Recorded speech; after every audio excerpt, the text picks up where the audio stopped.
Etong okasyong ito, ilang beses po nagkaroon ng encashment ng 125 million? 4 times po siya.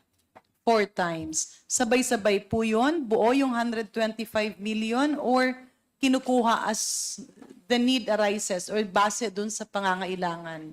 1 time po for each check. 1 time for each check. Sino po ang nagpupunta?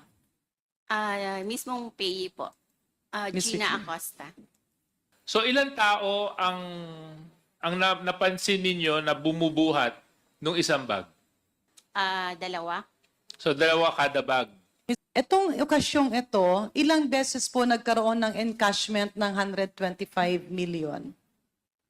4 times po siya. 4 times. Sabay-sabay po yun? Buo yung 125 million or kinukuha as the need